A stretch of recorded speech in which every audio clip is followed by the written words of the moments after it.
Welcome back to the STEM Center. So today is the first class of our engineering class series. So we will have four engineering classes. Each class is 2 hours. This will teach you the basics, okay? All the basics for robotic engineering. And we have and I think it's from Canada Department of Engineering. And can we do it?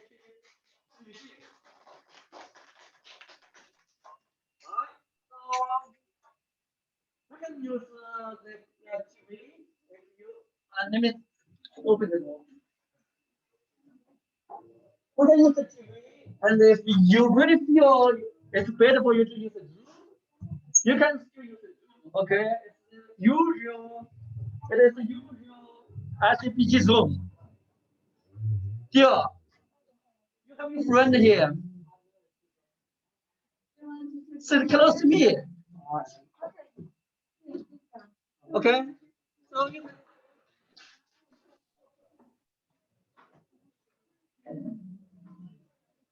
Alright, so you can use your own Zoom, but usually, if you use a Zoom, then the sound that will interfere. So that's not good. So let's just focus, okay? Because it's a big class.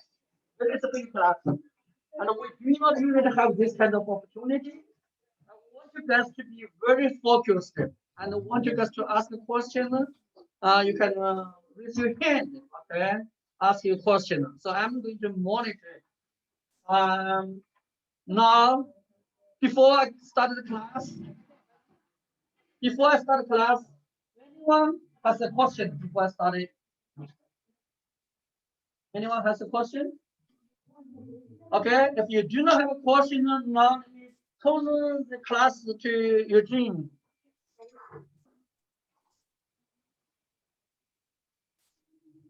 Okay. All right, sorry. Hello, can you all hear me?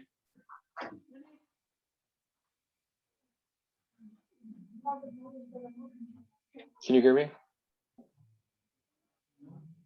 Okay, thumbs up, thanks. So I can't really hear too well what's going on in the classroom, and to be honest, I don't really know what the setup is or what you're looking at, but if you give me some feedback like that whenever I ask a question, I was planning to have some like discussion type questions where I'd ask you to say something, but looks like that might not work too well. So we might have some sessions where I have you talk amongst yourselves. With that out of the way, to introduce myself, I'm Eugene. I'm a mechanical engineering student, as you might have guessed, in college. I'll be in 3rd year. And I've taught a few of the CAD classes for the AOE program.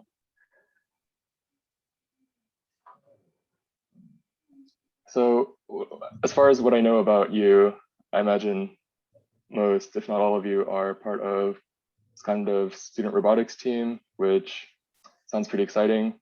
I'll tell you up front from the beginning that I myself have not been part of a student robot team. So I really think it's cool that you have the opportunity to do this, and hopefully I'll be able to teach you something useful through this whole 4 classes that we'll have together. So if I share my screen, I'm hoping that you can see what I'm sharing. If it gets some thumbs up to confirm that I'm being heard and seen. All right, excellent. I also see that some of you have joined the slideshow yourselves, which is, I guess, pretty good. The slides were posted on the Google Classroom. I guess I can't really disseminate that code to you easily, but you can ask for it. I'm sure enough of you have it already. All right.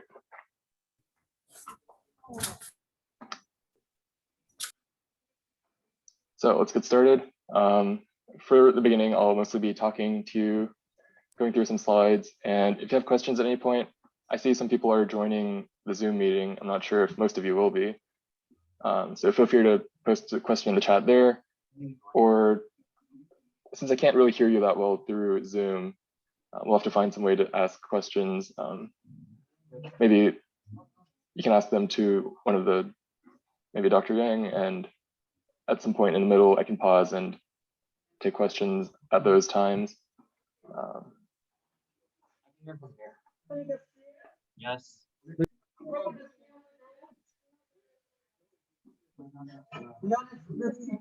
Okay. Then why we do not get it?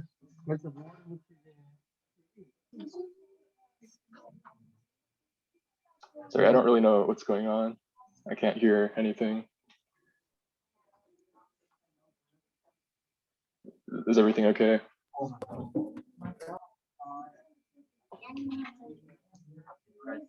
Yeah. Customer go to the TV.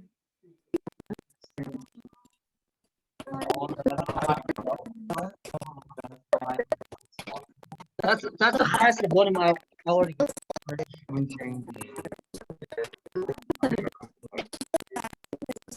What is a Samsung? Neither works. I can see. Is everything okay?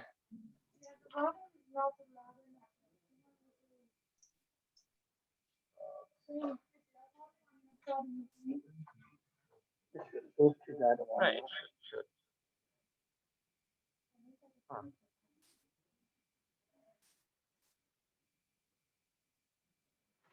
Check Zoom and Zoom 상황 봅시다. What? 예전에 Zoom settings. I don't. 하는 게 나이고 settings. Yeah, you guys need to mute it. If you don't mute it, that will be very bad experience. So the information. So through that you can go open into the configuration. Audio. And then set this to that. Set it to Samsung. And then try it. Touch speaker.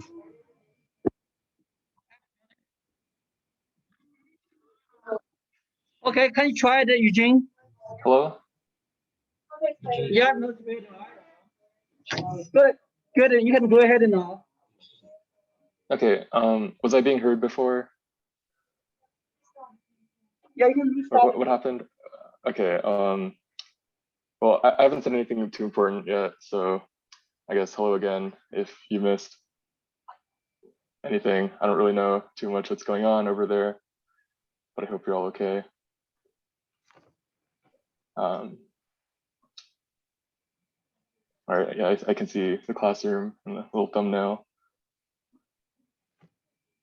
All right, so like you've heard before, it's going to be a 4-week class with 2-hour sessions.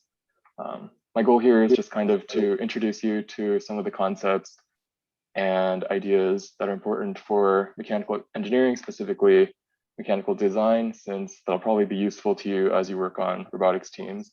And so what I thought would probably be fairly good overview includes a look into, this week we'll be talking about mechanical design, and in later weeks we'll start going over some of the more physics-based concepts, including like kinematics, mechanics, and I'll relate this throughout the way to things that you'll probably run into as you try to design a robot. So it's the goals of the class. At the end, hopefully you'll learn something useful that'll be helpful for you. And for this week specifically, we'll be going over a few topics. I haven't really done a class like this before, so we'll see how much we get through, or if we go through it all really fast. We'll start off talking about what design is, specifically mechanical design. I'll talk a little bit about the whole design cycle and how you can work in a team. Next, I'll talk about ideation, the process of generating designs. And then we'll go into a few topics that are more specific or technical, including wheels and kinematics. And I'll leave you off with a project that I kind of want you to work on during this class and submit to the Google Classroom, which hopefully you'll be able to access by the time you leave this class. So to start off, I mentioned before I had some idea in this class. I do want you to have a part in it as well. You probably won't be able to talk to me directly since it seems like I can't really hear what's going on in that room, but that's fine. I'll give you like a few minutes whenever I want you to discuss to just talk with your people like immediately around you. And to start off, we're going to take a look at this word design. It's very commonly used. It's a very important concept, but what really is design? I want you to take a moment, turn to the person next to you and try to figure out what the word design is. Like, what is a design? Who designs? What is a design? And I'll come back to you in maybe 30 seconds.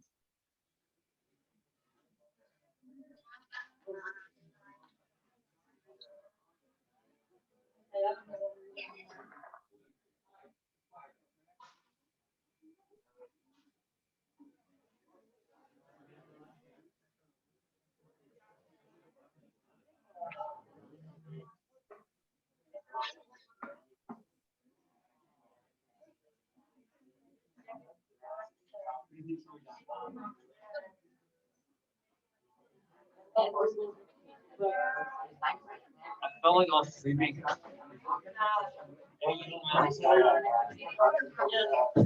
All right. So I'd like to bring it back in. Hopefully you came up with some ideas. I really wish I could hear what you have to say, but it seems like it's not too realistic. So there's a lot of things that fall under design.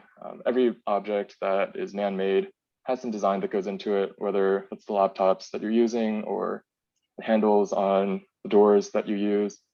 But what we're specifically interested in is something called mechanical design. And it's a bit different in that we're trying to design a physical object, right? A piece of hardware, in your case, most likely systems of a robot. And so while there are a lot of things that fall under design, there are some aesthetic designs, architecture is design, but we're really interested in how we can make something functional and how we can make it work efficiently. And that's a lot of what goes into mechanical design, which will be our focus here. And so when it comes to design, of course, there's a lot of ideas that already exist about it. We're not the first people to have to design things. And before we really go into this, I do want to leave you with a few ways that you can teach yourselves more about design. And these are 3 books that I think are very well written, very important if you're interested in any kind of mechanical engineering. I know you can maybe find one of these books. You can look them up online. I'd say maybe worth buying if you're committed to this kind of mechanical work. But the first one is called The Design of Everyday Things. And this one is kind of like that first idea of design, where almost everything you see around you has been designed, from doorknobs to keyboards to your cell phones. And it talks to you about how that kind of design should be human-centered, usable by humans, designed for humans, so that they're intuitive and accessible. If you're interested in that, it's a very good read.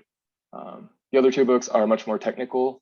It might be more technical than you need at this moment, but if you ever do any work in a machine shop or manufacturing, you're definitely going to rely on these books a lot because they cover a really comprehensive amount of information on machining, machine components and standards. So if you ever think you're going to use that, it's kind of like a dictionary where if you don't know how to design a keyed shaft, you just go to the book, turn to that page, it tells you all the standards for how to design a keyed shaft. If you don't know how to do gears, just go to the book, it'll tell you how to do gears. So just about all the machine components you can think of are pretty well covered in these 2 books, Shigley's Mechanical Engineering Design and Machinery's Handbooks. I use these books a lot personally. So you have these slides, so if you're ever interested, I would probably start here. There's a lot of other great books out there, but for now, we'll just leave it at that. And now we'll go into some ideas. I don't know generally what kind of experience you have. I'm sure many of you have spent maybe a year or more being on your robotics teams.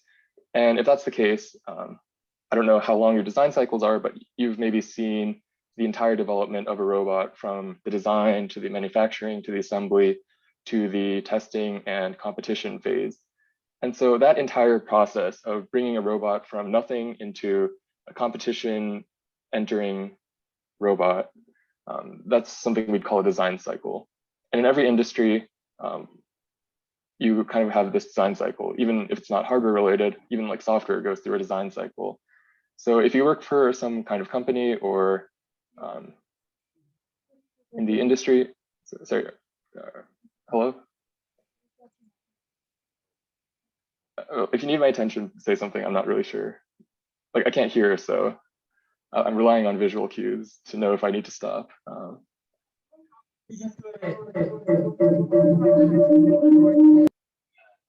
All right, well, as I was saying, design cycles are very common and you're already getting your experience in the design cycle, and that's very important. And I would say that one of the most important things you can do as a young engineer is to experience as many design cycles as you can, because when you go into the real world, a design cycle is going to be really long. Like a spaceship, the design cycle might be 5 years, 10 years.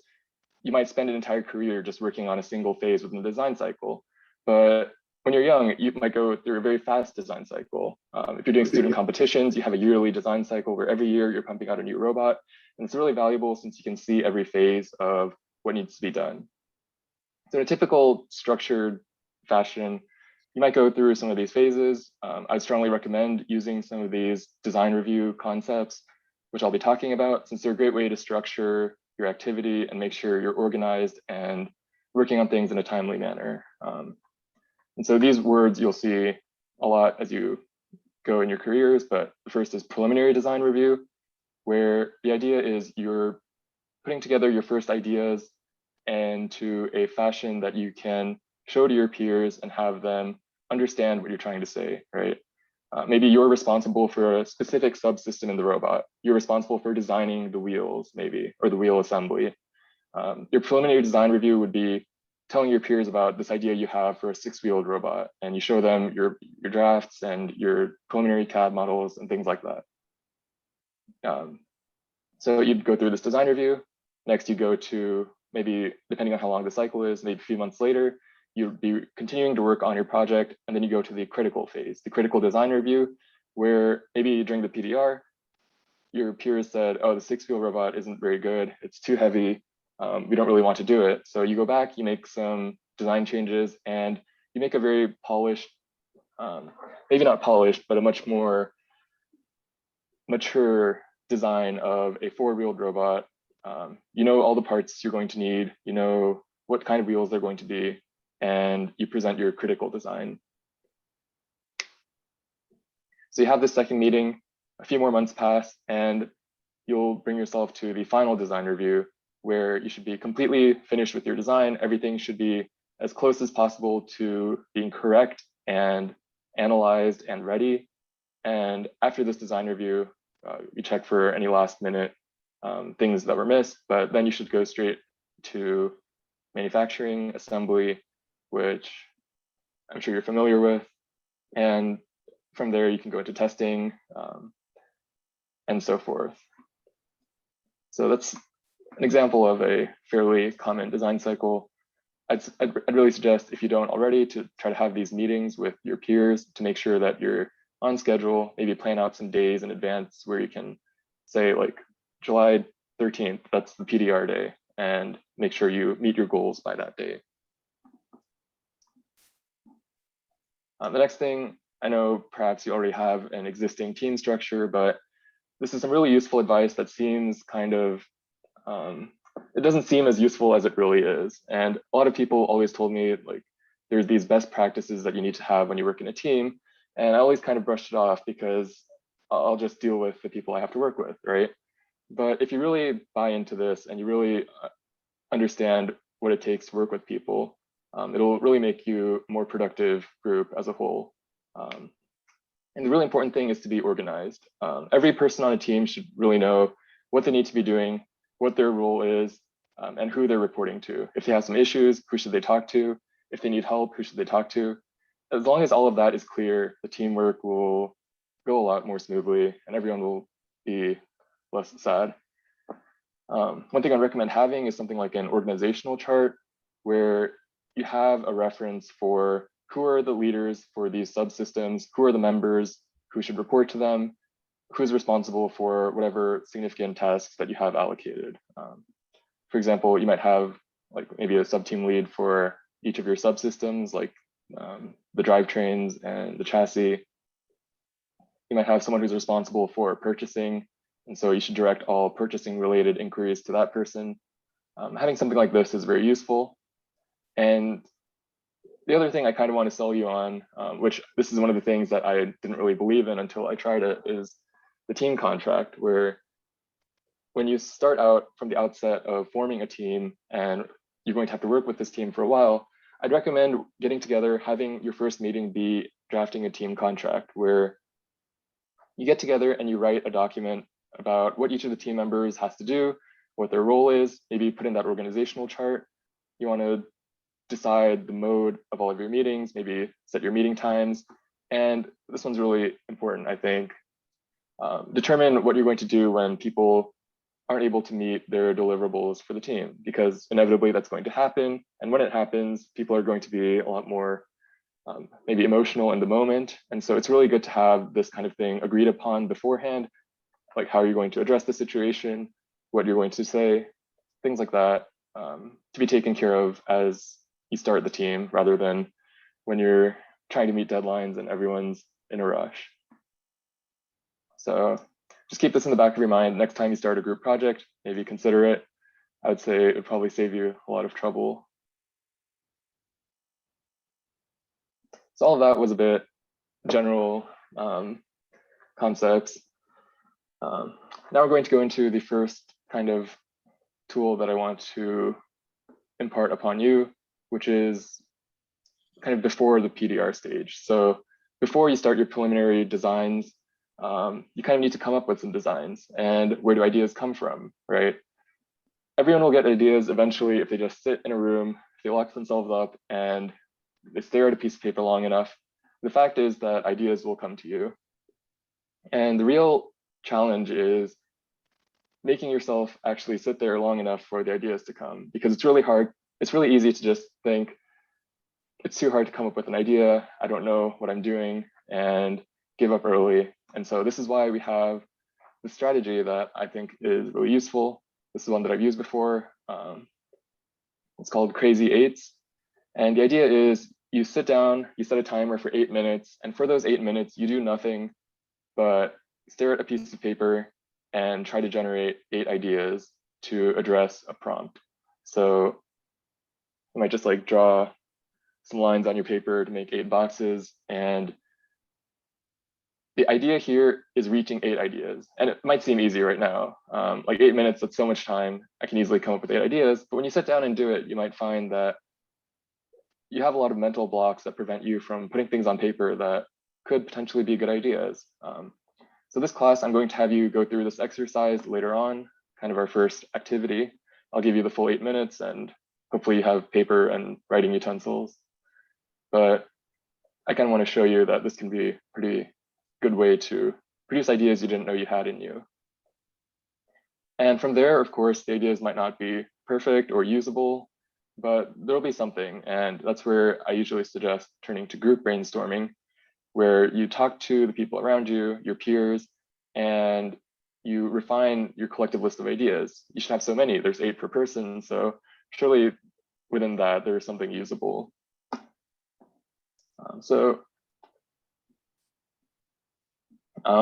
With that, I guess we'll go right into it. I said, I'm gonna have you do it, and we're gonna have you do it. So the first idea here is for the intake of a robot. So I'm not too familiar with these, maybe you are more than I am, but the robot for the competition needs to pick up objects, whether it's a ring or some kind of wobble goal, as they're called.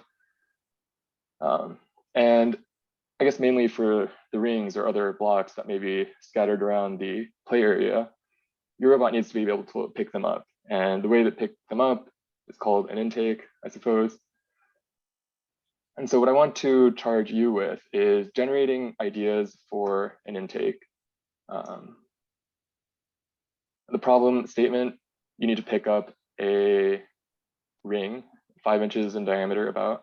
Okay, balls and cubes. Thank you very much for that in the chat.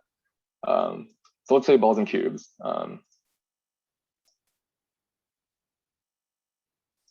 What I want from you is to, yeah, sorry, I'm distracted by the chat. What I want for you to do is consider the problem of making a robot pick up balls and cubes. And I want you to generate 8 ideas for how you can achieve this using the crazy 8s ideas. So I guess not 5-inch diameter rings, but rather balls and cubes.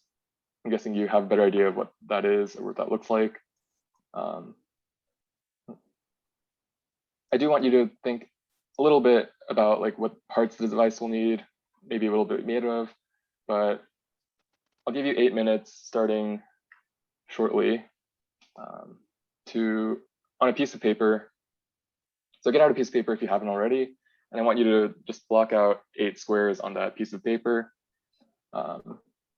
And I'll give you a second to get that ready, but from there, I'll just time out 8 minutes, and I want you to generate 8 ideas.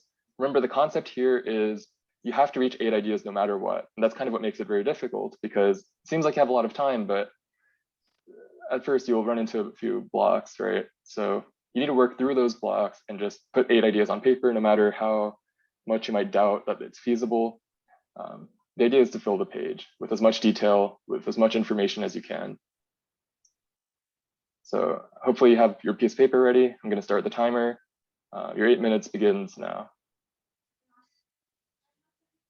You see, this year's block and the ball.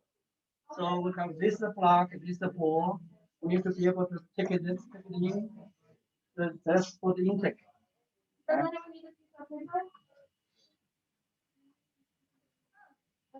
So you just let you take a look at it. This is this block, this ball, very small. The block is very small actually, and this ball is like baseball ball. I see. So thank you. the robot needs to take in those 2 kind of components.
Yeah, does anyone need a pencil here?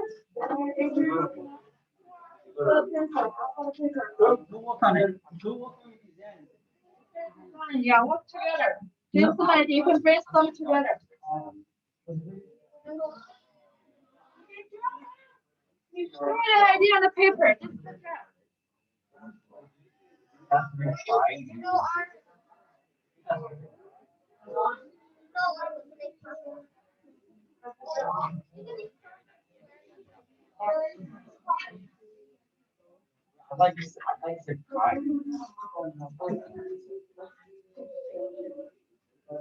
Okay, do we list out anything else like a step by step?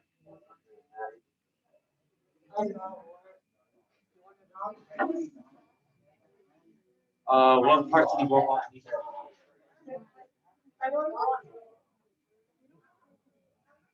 You need a pencil? Google Docs.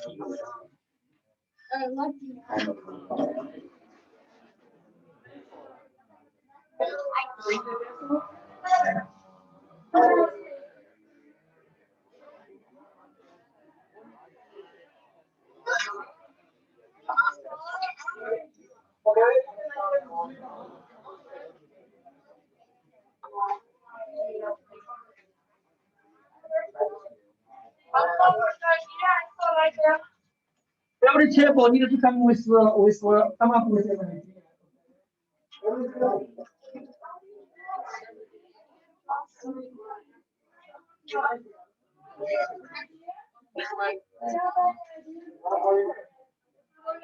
Supposed to I think we're supposed to list the parts of the device needed or what will be made of or how it will be attached to it.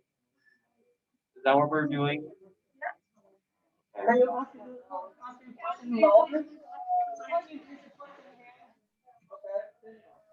What? I didn't have a question. I'll read.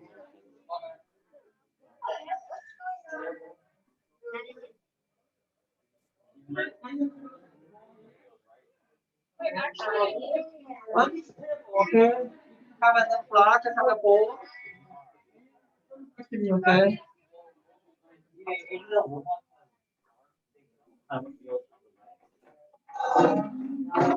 Okay, this will be the element of the spot here. Okay.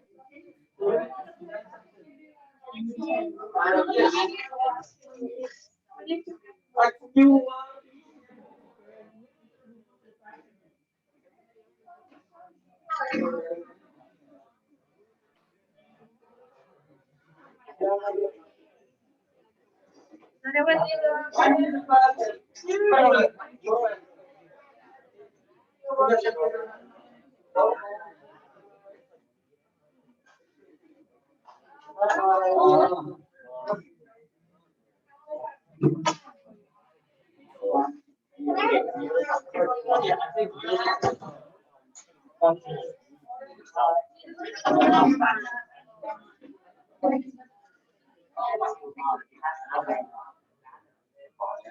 Wait, really?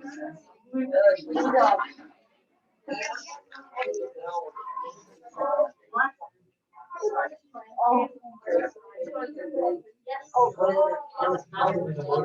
why is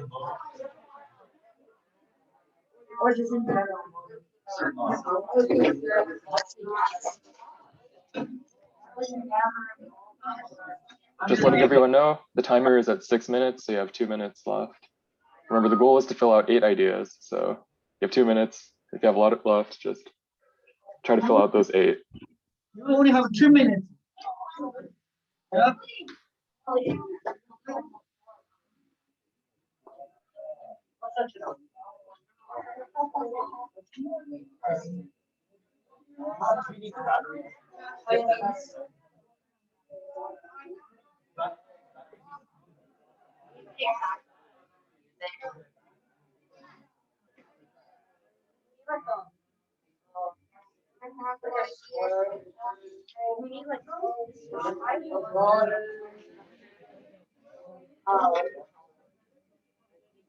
Like, isn't like the shovel? I like the shovel.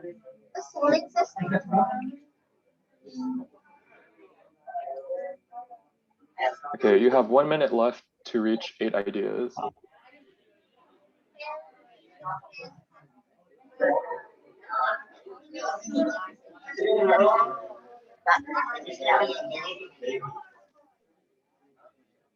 You only have 1 minute. Okay.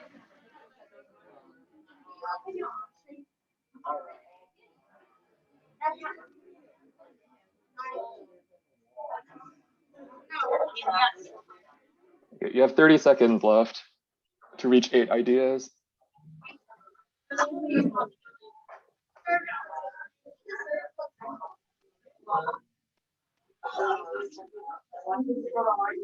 $15, 10, last 5 seconds, jot down that 8th idea. And that's time. So put your pencils down and all that. The exam's over. So So hopefully what you're looking at now before you is a sheet of paper with 8 ideas on it. Maybe time went faster than you expected. Maybe you had plenty of time, who's to say? But I hope that kind of shows you the power of forcing yourself to come up with 8 ideas in a limited time period. And so what you do from here is you probably have a different set of 8 ideas than the person sitting next to you. And what you would do from here is kind of talk about your ideas with another person and try to refine your list of ideas. What would be the most feasible? What's the most interesting idea? And from there, it would kind of lead you towards meeting a preliminary design that you could present for your first design review, right? So I know you just took all that time. I'm going to give you 3 minutes now to talk to a person around you and compare your list of ideas, tell each other what you came up with, and from there, just pick 1 or 2 best ideas that you like of those. So I'll give you 3 minutes to start now.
Hey, from these people? Oh, yeah. Yes. Well, I know them as well. that's fine. We're trying to think of something. So sorry. We're trying to think of something. Why are we asking that? Why are you asking that question? I do want to say. Right. That's my friend too. Kyle. What if you had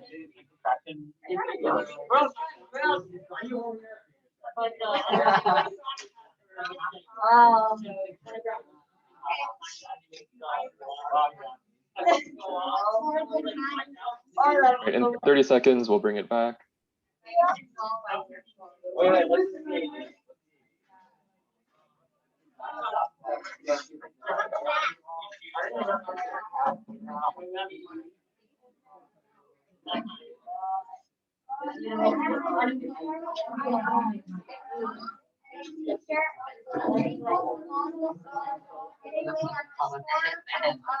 And that's the 3 minutes. So let's all bring back together. Okay. The coach said, so it's one on the kind of hey. So what I'd kind of like to do now is to go around and have ideas that they arrived to. I don't know how well that will work since the audio setup is not perhaps the most optimal, but maybe if people want to share, they could speak up, take turns and project your voice, see if you can communicate with me what you came up with.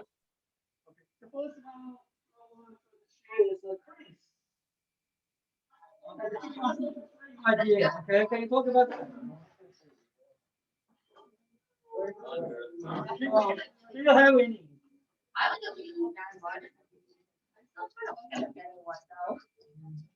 Okay, who has an idea? Okay, Irving. Stand up. Okay, throw. No? Who wants to do that?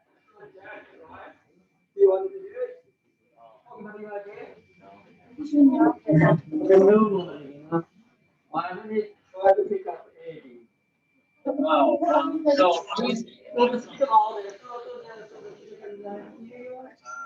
If you are in the Zoom, you can put on your mic. Okay? Let's share our screen. Share your screen. I'll just screen share again. Okay. Who wants to do screen share? So, I heard the word screen share, so hopefully, I don't know. very good. Andy.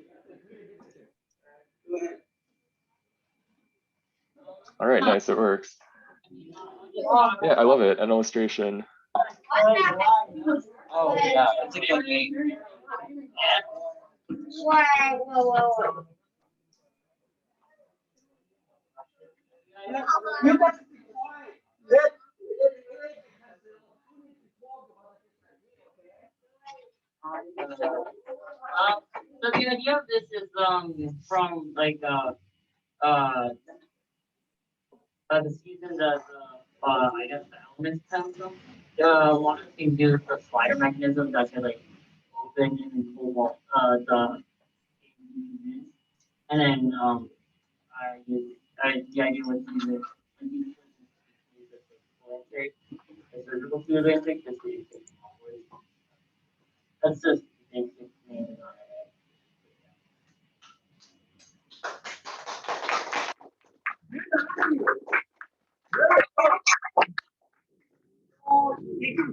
Did you hear him? Did you hear him, Eugene? To be honest, I can't really hear, but the sketch gets the point across. So nice work on that. I don't because then it causes an echo. All right.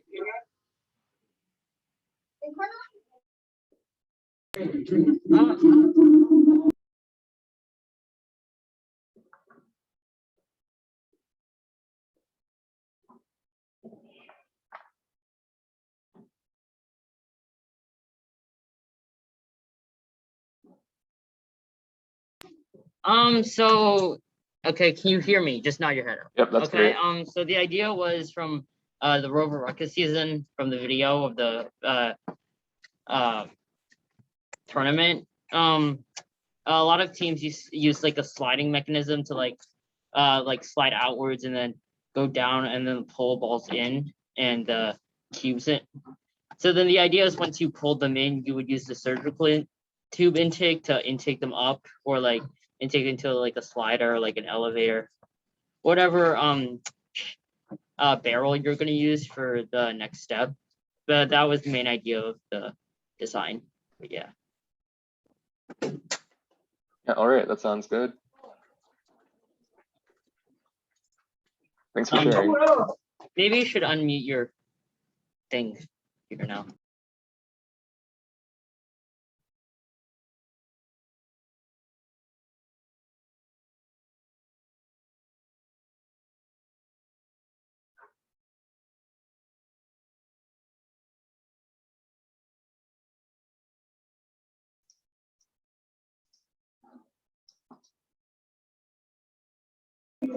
We have another student who will share. So Evan, can you go ahead and share? And I will mute myself. Okay? You can go ahead and talk. Cool. That's cool. Can you talk about that? Speak louder.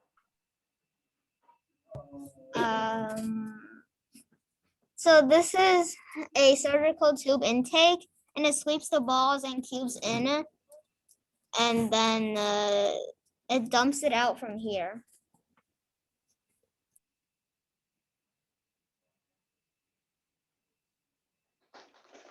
All right. Thanks for the explanation. Pretty thorough CAD Good model you job. got. Good job.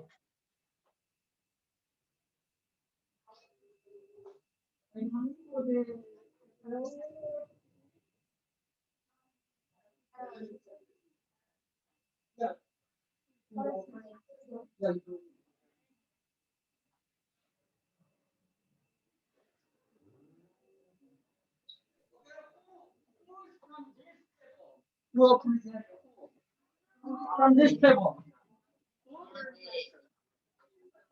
Nobody? So nobody did not what is the speak one.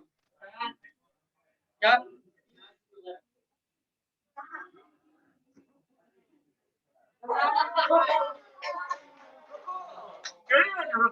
Go ahead. What? Yeah, you can join the meeting.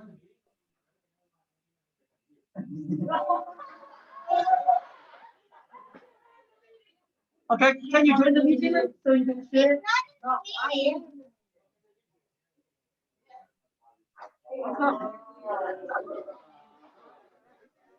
Quiet.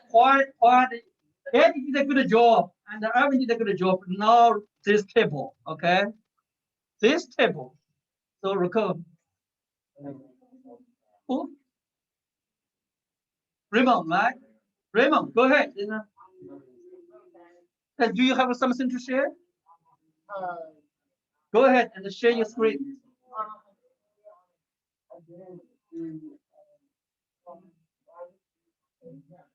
Just speak it. Just speak it, okay?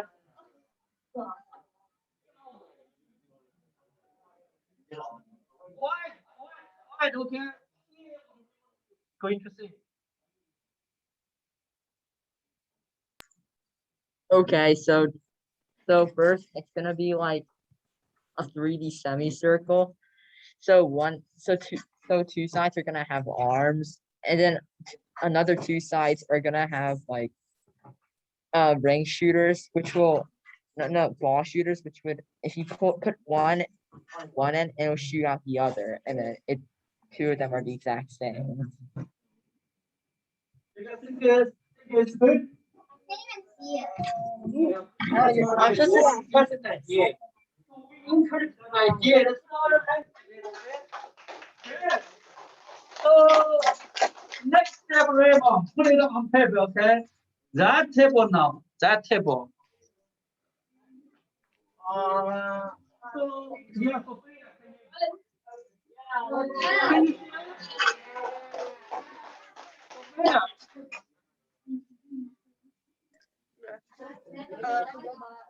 before I can only see Sophia voice. All right. Can you hear Sophia? So what I was thinking was just a bunch of surgical tubing on a shaft to create kind of a conveyor. So basically, I think Evan's design. Yeah.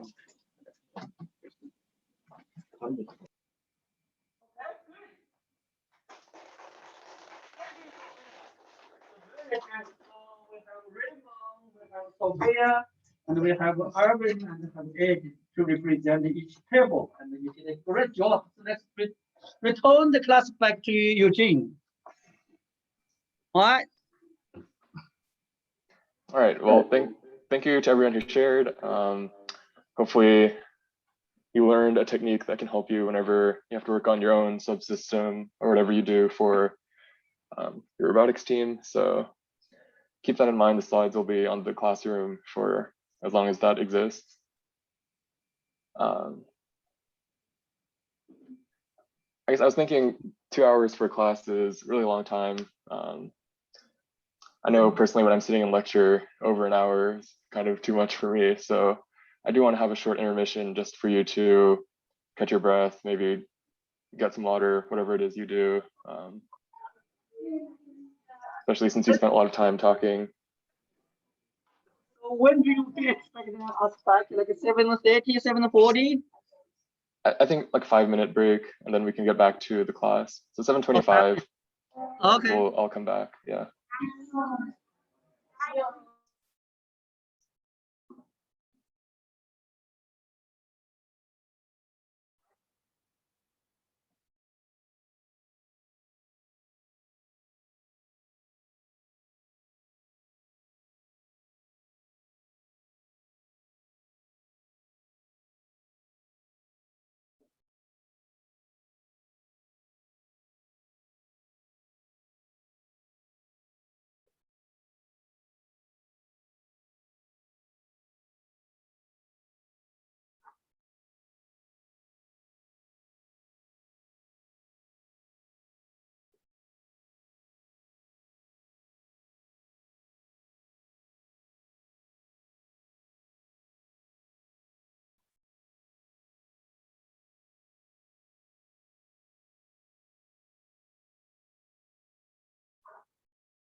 All right. Hopefully everyone is back. I'll wait a few more seconds just to make sure we're all ready, but hopefully you're refreshed and ready to start another hour.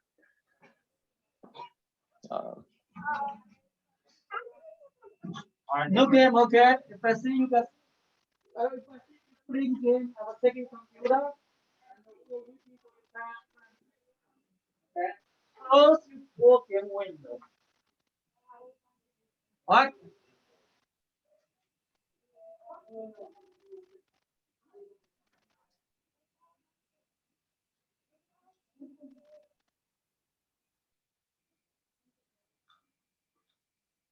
All right.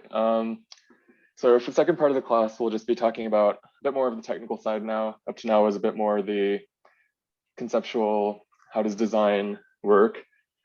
But first thing we'll get into is the subject of wheels. And so, as you might recall from learning about simple machines, a wheel is a machine which allows you to change the suppose distance that you can travel for a certain amount of force that you put in. It's kind of like a lever in that sense. So you see a lot of wheels in your everyday life. The classic or most common one is probably cars. If maybe you don't drive, but your parents drive. I'm sure you've been in cars with wheels. But you see wheels everywhere. They're used on like carts, and you don't need me to tell you where you see wheels. But the interesting thing is that all of these wheels are designed differently based on what they're used for. So the wheels on your car aren't necessarily designed with the same goals in mind as the wheels on a go-kart or like a wheelchair. So the most simple idea behind a wheel is you have a circular disc and you have something called an axle, which is a thinner cylinder usually, kind of a long shaft where you often drive the wheel from the axle and it causes the wheel to spin. The wheel has friction against the ground, and as it rolls, that friction is the force that causes the ability to do like the motion. So that's one use of wheels.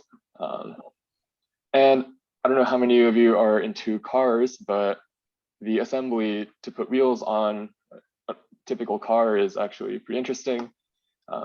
Most cars don't actually have a solid axle like the one I just mentioned, kind of the top diagram. You don't have a solid axle with the wheels just coming off of them because you want some kind of suspension. You want to protect yourself and the frame of the car from the bumps on the road. And the way that the wheels work often in that case, you have something called an upright, which is this piece of metal with a hole in it. And in that hole goes the hub. You might have heard that before. The hub attaches to the rims, which is kind of that thin metal part of the wheel. And on the rims, you mount the tires, which are the big black rubber things that are filled with air. So here's a kind of a cross section of what that whole assembly looks like. I did draw these, so pardon that. And so we've seen, I guess now two things. There is like the solid axle, there is a whole suspension system, and both of these systems probably aren't well suited for what you're interested in, which is wheels for a robot. And so again, like I said at the beginning of the class, I haven't actually built a robot like this before, but it seems to me that what's most commonly used are these things called omni wheels or mechanism wheels, which I'm sure you're familiar with them, you've seen them before. They're wheels that have rollers on them along their diameter. And these rollers, they can be mounted at different angles. So for the omni wheel, you have rollers that kind of go, like you can see in the diagram, they just follow that plane of the diameter of the wheel. And mechanism wheels are a bit different in that the rollers are mounted at 45 degrees. So instead of just being kind of in plane with the wheel itself, they're kind of facing out into the third dimension where you have a bit of an angle on each roller. And so this kind of leads to a different effect on how these wheels can be used. In terms of just having these solid axle type wheels, the car can only really go back and forth because the wheels are on a solid axle, right? And that also means that you can't drive the wheels independently. Like the front and rear, sure, you can drive them independently, but the left and right are kind of locked together because you have the solid axle. And so this could apply too if you use Omni wheels or Mechanim wheels. You need to consider how you're going to drive the wheels, how much control you actually need, and how you're going to steer the vehicle. When it comes to a real car, I'll also show you how those are steered. But we'll start off by talking with Omni wheels and Mechanim wheels. I'd suggest if you don't know what these look like, just look it up online. There's plenty of pictures. There's so much documentation about how these work, at least for the level of you'll probably need for a robot that you're designing. Here is a little diagram of the Mechanim wheels. And the idea here is that in an ideal situation, when the Mechanim wheel is rolling, the rollers themselves are also rolling against the ground. And when that happens, ideally in a no-slip situation, the direction of the friction force is kind of directed along the line that the rollers would be rolling rather than the wheel itself. So at each of these little contacts, you're generating a force on the entire robot that's in the direction of the rollers themselves. So I kind of indicated the rollers in this drawing. If you can't see that, let me know at the end of class. I'll try to draw things bigger, but you can see the first approach you might take if you just handed me a box of Mechanim wheels is I'd mount them all in the same direction. So you can see in the first top left image, all the Mechanim wheels are aligned in the same way so that their rollers are kind of pointing northeast. And if that happens, if I drive all four wheels independently forward, so in this case, we're assuming that each wheel has a motor attached to it. If I do that, the robot's going to drift to the northeast just because the rollers are like that. And so how can we fix this? Can we make a robot with wheels mounted this way drive forward? And as it turns out, if you think about it, I haven't been able to come up with a way to do it myself because it seems like the forces involved will always tend to make the robot go towards the east or towards the north. So it's really hard to correct that because the wheels are all facing in the same direction. And so with these Mechanim wheels, you're probably going to want to have pairs of wheels that oppose each other. And that kind of brings out a lot of potential. So in this bottom left image, you can see the left and the right sides are now flipped. They're mirror images of each other, but the top and bottom are the same as each other. And so in this case, you can drive the car forward, and all you have to do is drive all four wheels forward.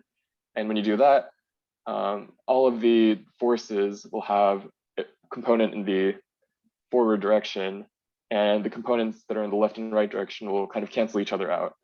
So this seems like it would work.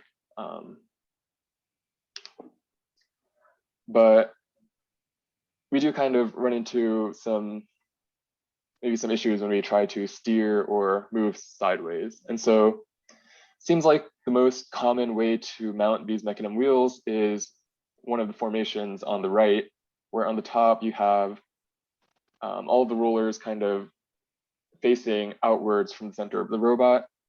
And you can imagine, even in this formation, if you drive all four wheels forward, the whole robot's going to go forward because each of the rollers have a component that faces in that direction. The difference between that and the formation on the bottom is that in the bottom, all of the rollers, the direction of the rollers themselves points towards the center of the robot. So you kind of have like that X shape. And even in this formation, if you drive all four wheels forward, the whole robot's going to go forward. And you can imagine you can move the robot sideways without turning. So if you drive the right wheels kind of inward and the left wheels outward, the robot's going to move to the right. There's a lot of diagrams on how this works online. And if you're responsible for programming the robot, for driving the wheels, hopefully you know a lot more about this than perhaps I do. But there's a lot involved in, I imagine, in programming the rotation rates just so the motion is stable. And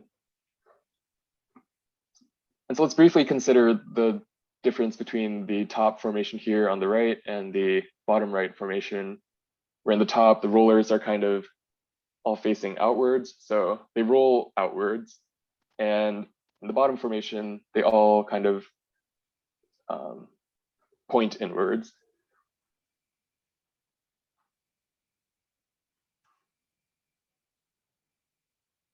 And you might say, like, which one of these is better to use? From what I've read, it seems like the most popular one might be the formation on the bottom, just because it may be more able to resist the motion of someone trying to externally turn the robot. And you can see with the way that the rollers are directed on each of the individual wheels, you might get that kind of effect. But that's all I'm going to say about these wheels. If you're someone who has to work with these, you probably know how to find information on their programming and their mechanics.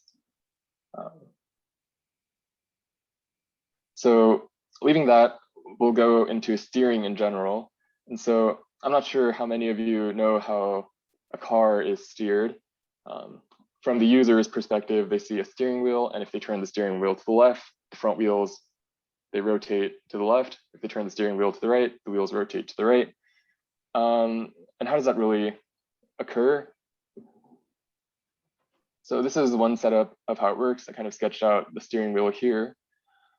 And we have a system called the rack and pinion, or the steering rack.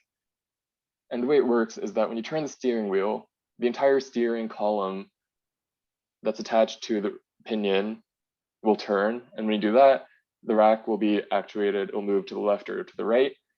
And it's connected to what's called the tie rod, which will push the wheel itself. It will push on the upright, which is connected to the wheel. And that's kind of how your car turns the motion of rotating a steering wheel into actually pushing on the wheels themselves. So if you build an actual steering system, remember that you don't have to use omni wheels and mechanism wheels on a robot necessarily in order to turn it, because even if you just use normal wheels with tires, it's still possible to turn these things just like a normal car does, by making use of some kind of steering system. So the rack and pinion is a very common one. If you're looking for alternative steering solutions, this is probably the most conventional one that there is, and probably the easiest to implement, since you can buy like racks and pinions of standard like modules and diameters, and the whole system isn't too complicated. One last note on steering,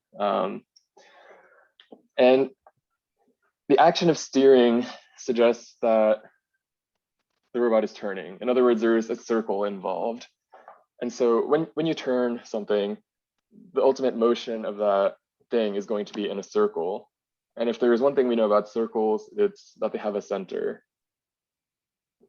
So what's really important if you care about steering dynamics is the center of where the robot is going to turn about. And a lot of what this is affected by is the sliding of the wheels. So ideally, I guess in a perfect world, you'd imagine that the wheels never slide against the ground. They're always rolling. But if you really think about it, whenever you steer something, that's not really possible. There's always going to be some amount of sliding on your wheels against the ground, where the ground is either moving away faster than the wheels can rotate to meet that, or the wheels are spinning faster and they're skidding against the ground.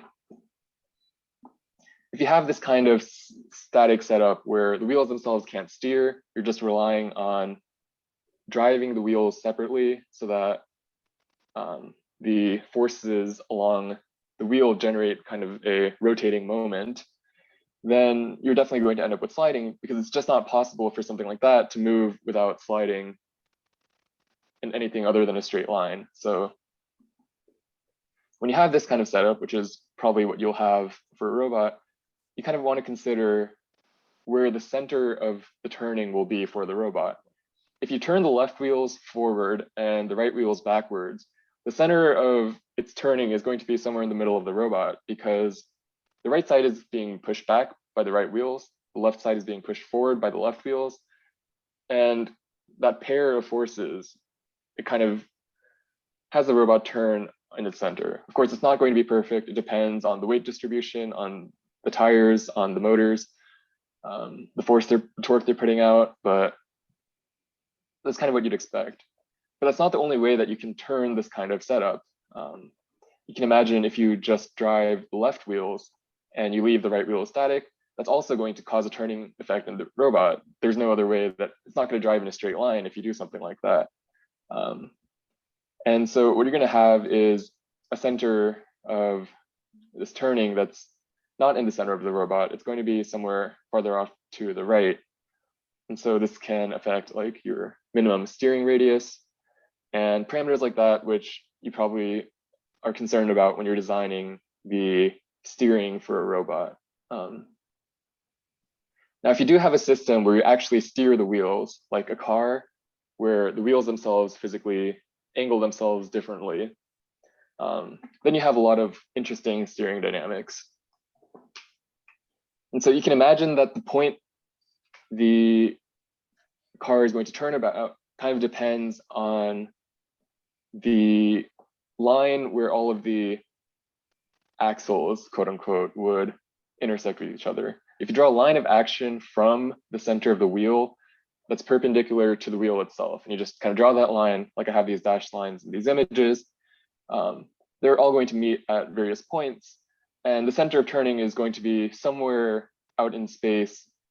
That depends on where those lines are. It depends on the friction and the tire and parameters like that that are hard to predict. But what you do know is that the center of turning is going to be somewhere out here to the left. And ideally, you'd want a car that can make really tight circles, right? You'd want to be able to have a small steering radius. So there's a lot of different steering setups that you can accomplish when you have wheels that are angling themselves. The most conventional one, just front wheel steer. You're steering the front two wheels, and this one's pretty basic. You just need one steering rack and one way to control that steering rack. Another interesting setup is four-wheel steer, where the rear wheels are also being steered. And this brings in, as you can imagine, a whole extra level of complexity in how the steering dynamics are going to go. So if you just think about it, if the front wheels are kind of turning the car to the left, the right wheels are turning the car outward to the right, the wheels are more aligned along a circle than they are if just the front wheels are being steered. So you can achieve a much tighter turning radius using four-wheel steer. And the difference is going to be that the turning radius is going to be, or rather the center of the turning is going to be different. It's going to be farther up, closer to the middle of the car. And so if you're driving a car like this, it's going to feel really different if there's a lot of four-wheel steer or wheel steer, since a lot of cars are designed in a way that they're going to turn in a really familiar way from the driver's perspective. And for the robot, it's going to be, for the controller's perspective, a little bit different in terms of how it's going to feel when you handle. And this will bring us kind of to the last idea here, which is something called Ackermann steering. And so if you take all of these lines of action that go through the wheels, and your idea is to have them all intersect at the same point, then ideally, there's going to be no sliding, and the car is going to turn about that exact point every time, just because all of the wheels have that as the center of their turning, right? So if you're interested in that, I'd recommend reading about it. There's a lot of information out here about how to achieve steering and what's best for steering.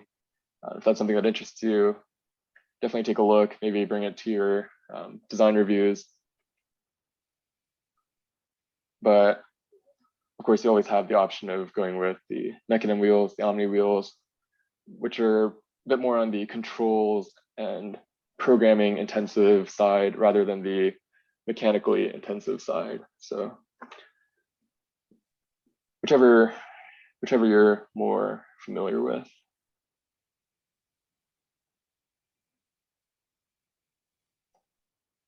So I'll pause here if you have any questions about wheels or steering before we go on to the next topic, which is going to be pretty different.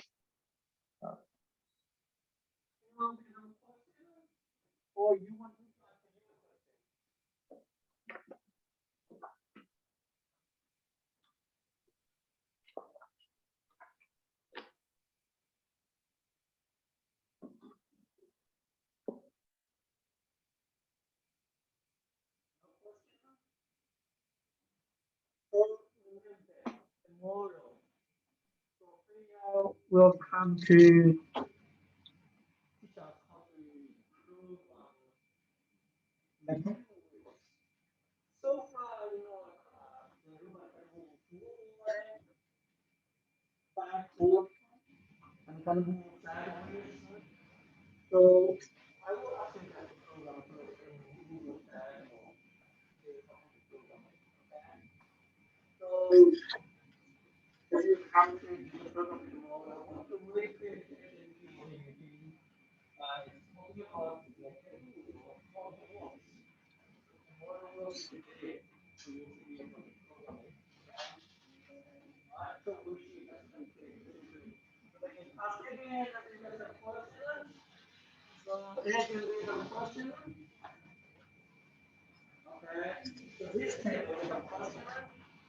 You understand it? Problem you guys. Good. So how about that table? The agent table. Okay. Good. Right. Thank you. Okay. Move on.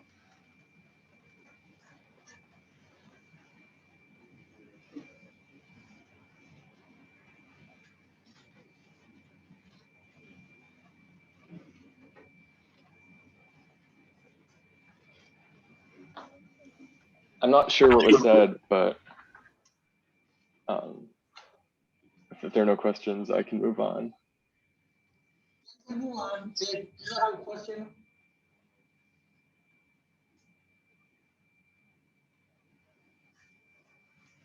Can you hear me, Eugene? Yes, I can hear. Okay, they do not have a question, so. Okay. All right, so the next part we're going to be talking about is a bit of kinematics, and to motivate why I'm talking about this, where it doesn't seem too applicable immediately to what you're doing, is if you have a foundation in kinematics, it's kind of something that you need in order to understand rotation. And next week, we'll be talking a lot more about rotation as we go into motors and torque and RPM and such. And to really understand those, you do want to have a bit of background in kinematics. I don't really know what your typical, I guess, school level is. I don't know if you've taken like high school physics or whatever. So I'll just assume that you have not and start with the basics of what kinematics is.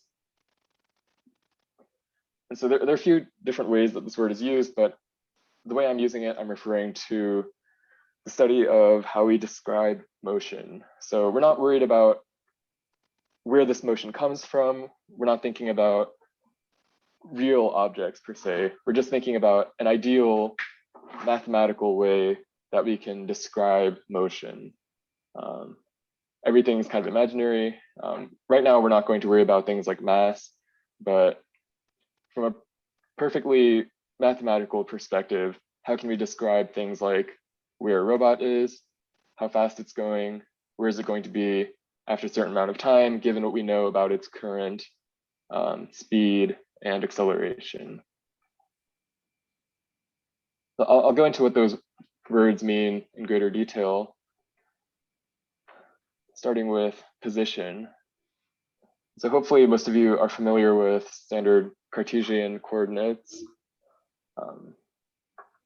You do want to have some way for referring to where a robot is in certain area. let's say the shape of this arena is a square. And for our purposes, this is pretty much a two-dimensional problem. The robot can't really go up and down. And even if it does go up and down ramps or something, it probably isn't going both up and down and forward and backward, in the sense that it's not flying, right?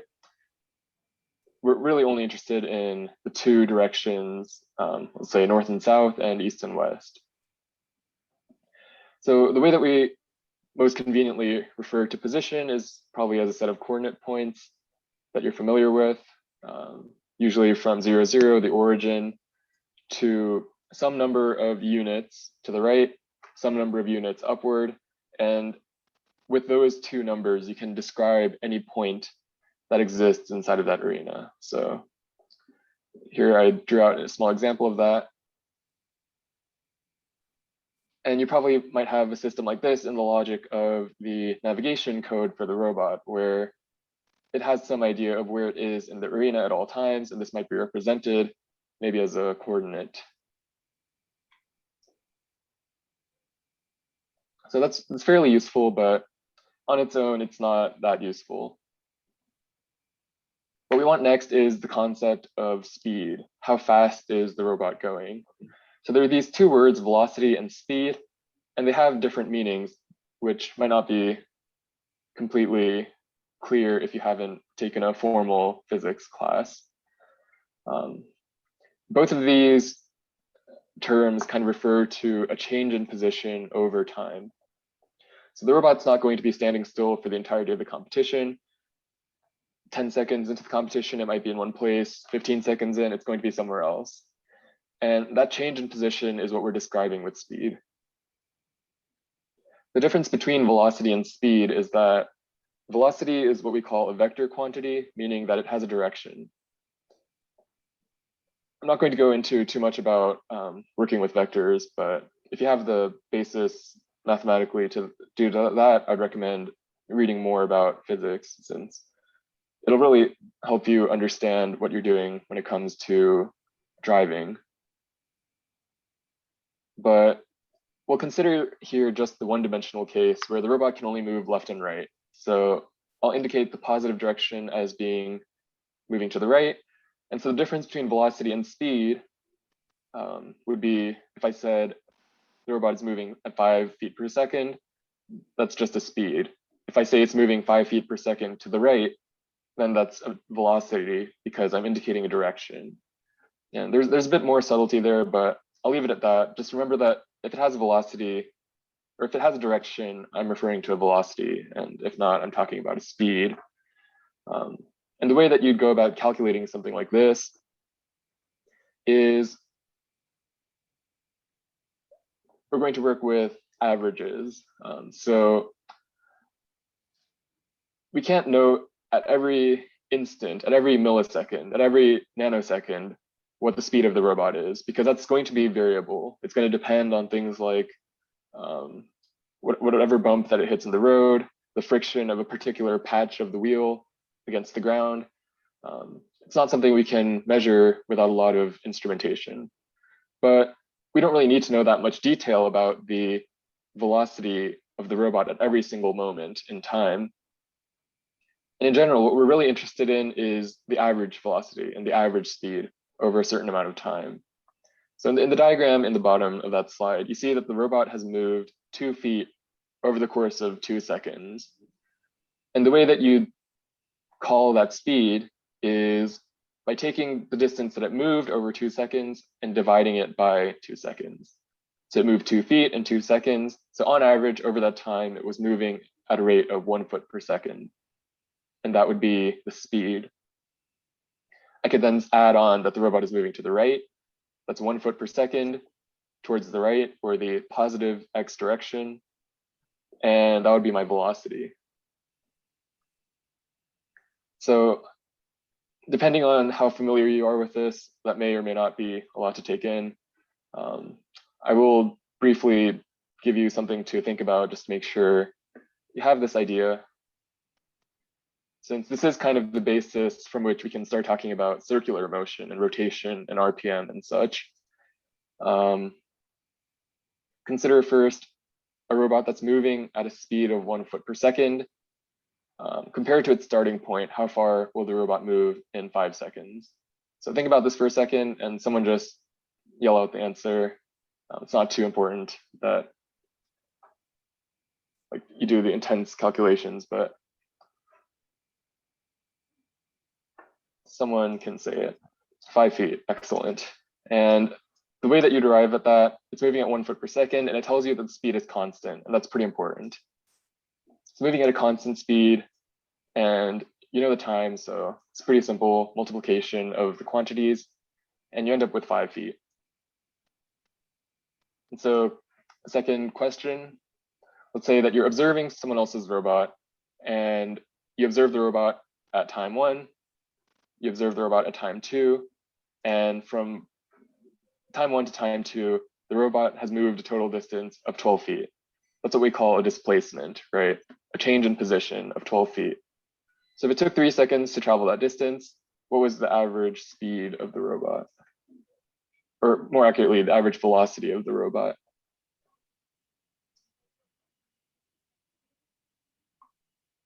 Four feet per second, someone says. And yeah, that's correct. And the way you arrive at that, you know that the total displacement over that time was 12 feet, and it took 3 seconds. You divide the quantities, you get 4 feet per second. So nothing too intense there. The main idea here is that when you actually deal with a full two-dimensional problem where the robot is moving along some unknown curve, you can still characterize the average velocity of the robot, even if you don't know the details about how it was moving at every single nanosecond of its travel time. And it's pretty important, since if you know the velocity of the robot, you can kind of begin to calculate things like what's the top speed of the robot, how on average, how fast does it move? Maybe I have to reach a goal that's on the other side of a 10-foot arena. Can I expect to make it within a certain amount of time? And these kind of factors will also feed into how you should select a motor, how much power you need in order to be able to do tasks in a timely way, right? So it seems like you have a pretty good grasp of at least the fundamentals of kinematics.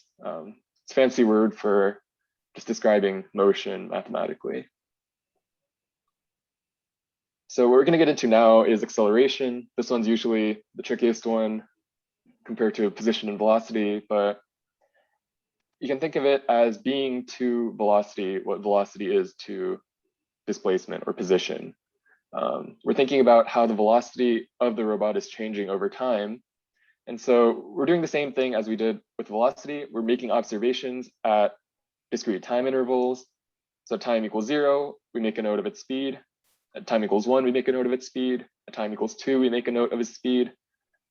And in most cases, the robot's not going to be moving at a constant speed. The reality is, like, just the nature of how motors work. If you start from a still robot to a robot that's moving at its top speed, between there, it's not going to be, well, it's going to have some acceleration. That's what allows it to go from being still to being moving. So this diagram here kind of illustrates a constant acceleration where at the bottom, the result is that the acceleration is 1 foot per second, 1 foot per second squared. That's kind of the units there. We have a distance over a time squared. And the way you can rationalize that dimension is it's a change in velocity per second. So, you know, it's some quantity per second, and you know what's changing is the velocity. You're interested in the change in velocity, which is feet per second. So you have the quantity feet per second, and that's kind of how the units come about. So acceleration is pretty important just because that determines how long it takes you to get to full speed, right? Maybe there is an acceleration event where you're trying to race your robots to see how fast they can go. You probably want a really high acceleration just so that you reach top speed in a shorter time and you spend more time traveling at your top speed. It's also, acceleration is involved when you're braking. Your brake distance is going to be determined by how fast your brake pads, or I guess killing the motors, how long that's going to take for the friction against the ground to slow down your robot to a halt. Like, you don't want to accidentally crash your robot, and you want to be able to reliably stop it in a short distance. And that's another place where you want to calculate using acceleration to determine how the robot will be moving at a certain time. I didn't really prepare like a quiz question for this one, but this one isn't that critical in understanding the next thing we're going to talk about, which is the main thing that I want to get to today. And that is rotation. So before I get into this, I want to say that rotation is probably one of the most complex, most unintuitive concepts in introductory physics, whether that's like middle school physical sciences or high school freshman or whatever physics. Everyone has a hard time understanding rotation. And what's really deceptive is that a lot of people think that they do understand rotation, and they have a lot of ideas about what rotation is that can lead them to kind of the wrong answer in terms of what's really happening. I can say I'm currently taking classes on like dynamics and such, and in my class we still get things wrong about rotation all the time, just because it's really not that intuitive in terms of how we deal with rotating objects. So the first concept that you need is the concept of an angle. And hopefully all of you have enough math where you know what an angle is. If you have two lines that intersect each other, they create an angle. 360 degrees makes a full circle. And that's really all you really need to know about angles. If you know about radians, 2 pi to a circle, that's also pretty helpful, since most calculations are easier when you do it in radians, but don't worry too much about that. And so there are two instances where the idea of an angle is really important for the robot. The first of which is connected to the whole steering idea, like which direction is my robot pointing? So if we have some reference, such as the northward direction, we should always want to know where our robot's pointing, because even if the robot uses mechanism wheels and it's able to move in any directions with our sophisticated programming algorithms, we still do want to know where the robot's facing, because maybe there's some static structure that's built on it, like the intake, that's only pointing towards the front of the robot. So we do want to know what angle the robot is at all times. And to describe that, we kind of need to have a good concept of angles. The other place where angles come up is in the wheels themselves. And you'll see when you're rotating a wheel, the nature of the wheel is to rotate, it spins. And that spinning entails some kind of change in angle over time. The wheels are controlled by servo motors, and the servo motors are making an instruction to turn the wheel to drive the robot forward. So these are some questions that are kind of commonly involved in terms of robots for rotation and what I'll call angular velocity. If you're programming the motors, you want to know how many degrees you need to turn the servos. You'll multiply that by the gearbox ratio, and assuming no slip, that'll tell you how far the robot moves when you turn the servos like 5 degrees, right? It's pretty important to know when you're programming things like that. Another thing is how fast are the wheels turning, and this will connect to what we talked about before with the speed of the robot. The speed of the robot is going to be directly related to how fast the wheels are turning, since the faster the wheels turn in general, the faster the robot will move until you get some slipping effects. So we'll start out with angle, which, like I said, you just need a reference direction, like north, and you define the angle relative to that. The next thing is angular velocity. And this is the rate at which the angle changes over unit time. So if you go back to what we were talking about velocity, velocity is the change in position over time. And so you can think of angular velocity as the analog to just normal velocity, except instead of position, we're thinking about angles now. what is the change in the angle over a unit time? And there's a lot of ways we can express this. One way is like degrees per second, radians per second. So if I turn 1 degree per second, every second that passes, the robot is going to be turning 1 degree. And another way that we can express this is like RPM, revolutions per minute, maybe something else like revolutions per second. And that's how many times it'll make a full circle over the course of a second. And how are these two related?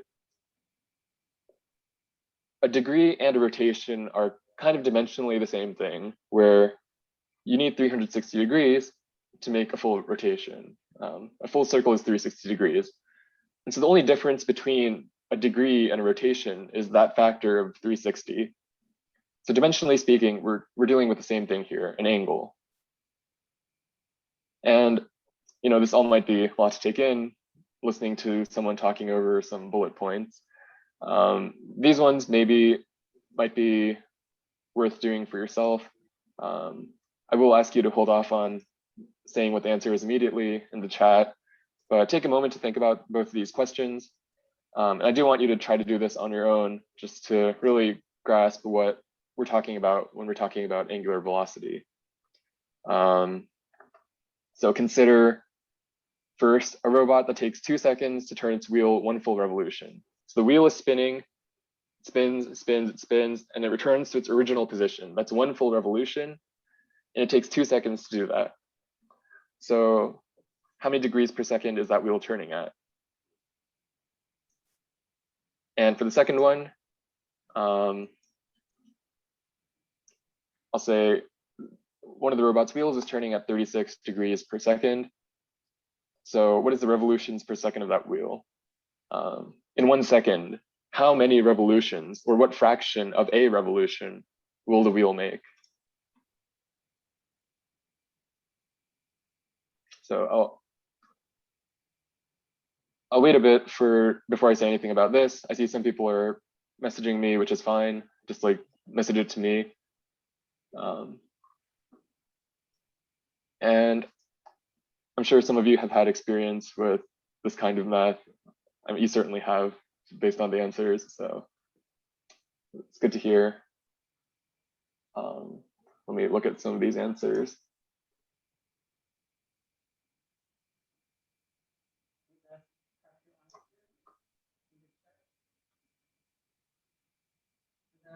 Very want to remember, guys, we have not done encoding. Check the market encoder program. So the encoder is totally based on the information. It's very accurate. And you get the speed and the distance order.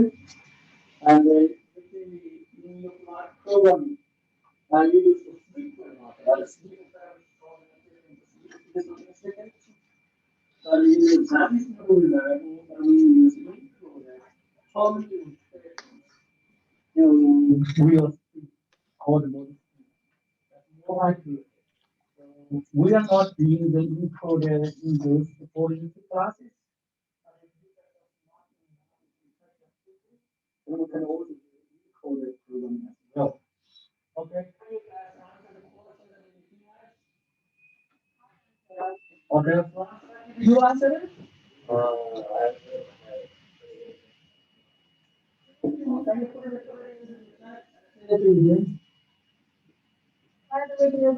Classroom code. Before I only got a 50 students, heading to the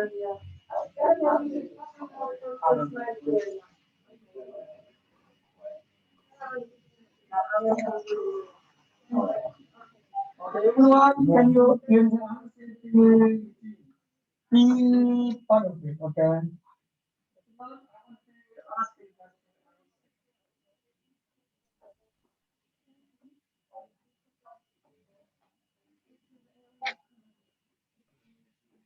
Okay. So who wants to answer? Any pick one, okay? So the first question, Mark, what's the answer? 180, is that right? Yeah. Good. That's a good answer. All right. second one. Daniel. Wait, you say what revolution? What is a revolution? I believe 100. What? I think 100 too. So what is a revolution? Can you explain what is a revolution? Yes, Raymond. So this only what is a revolution per second? Is it one thing? Okay, go ahead. There's 10. No, that's No, I think Okay, Jerry. One thing. Okay. Very good. Okay. So we get answers to the two questions and I ask the students in the class.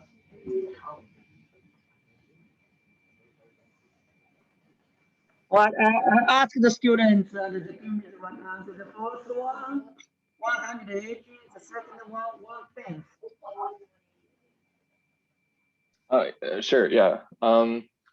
So yeah, I see a lot of answers in the chat as well. I think what the class said just now was 180 degrees per second for the first one and 0.1 revolutions per second for the second one, which is correct. One thing I do want to emphasize based on some of the chat responses is make sure that you always state your units. I know it's something that everyone says, but it is actually very important just to make sure your dimensions are straight and to make sure there's no confusion in terms of what the angle measurement is, since angles are very tricky since they're not actually a dimension. Like an angle is not a meter, it's dimensionless. And so every angle quantity, whether it's a degree or a radian or a revolution, is technically the same thing. So it's very important to put a name there. But yeah, other than that, seems like you have the idea. And we'll come back to this idea of rotation and angular velocity, rotational speed, whatever you want to call it, next week. But we'll leave it at that for now. And for the last part of the class, I'll introduce what I want you to do for next week. And this is kind of going back to that first activity we did with the intakes.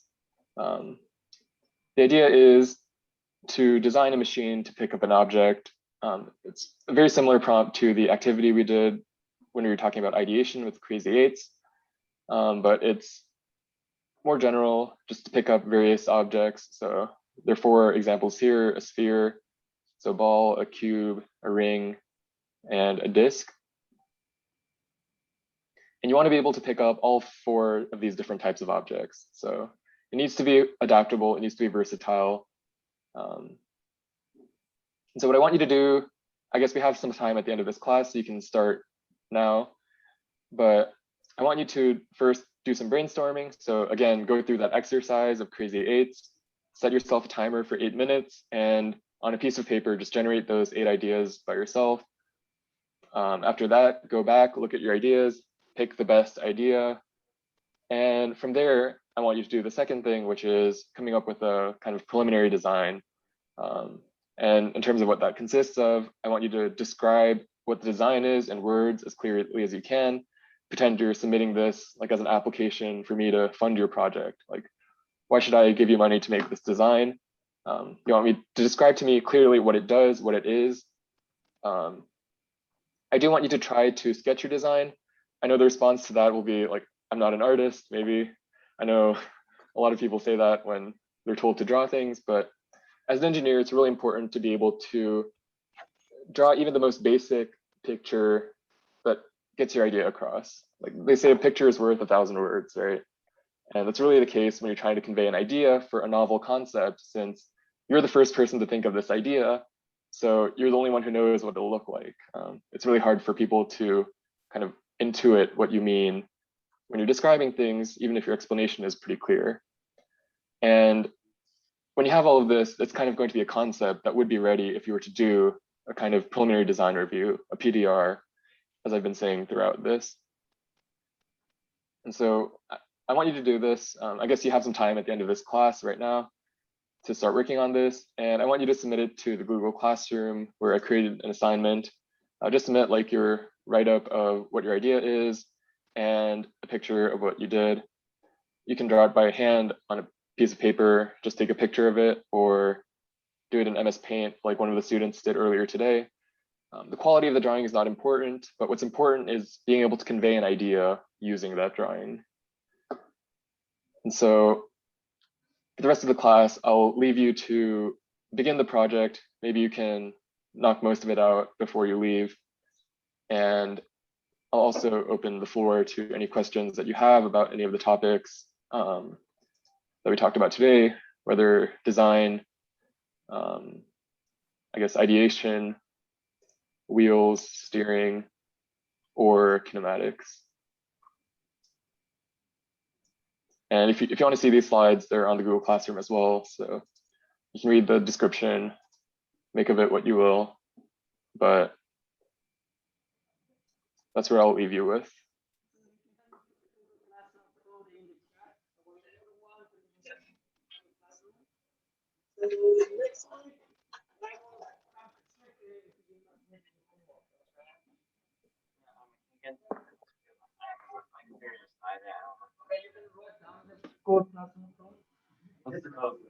Yeah, I'm asking you.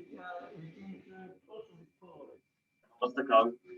What's the code? Can you post it in the chat for everyone? Google Classroom code. Okay, Alex. Right, I'll post the classroom code in, I guess someone posted it in chat. Thank you, Alex. I guess I'll post it again just for confirmation.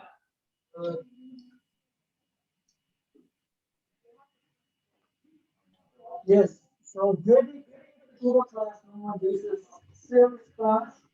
You know, usually you don't have this kind of class in the class. And I really want to discuss the basics. You understand that why we need to use mechanical view, why should we, you know, that way, you know, all the things of it. That's a very, very important class.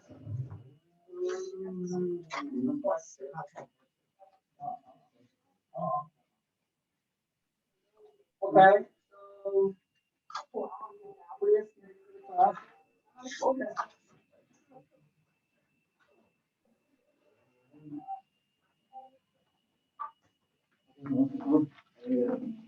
Write down. Tomorrow.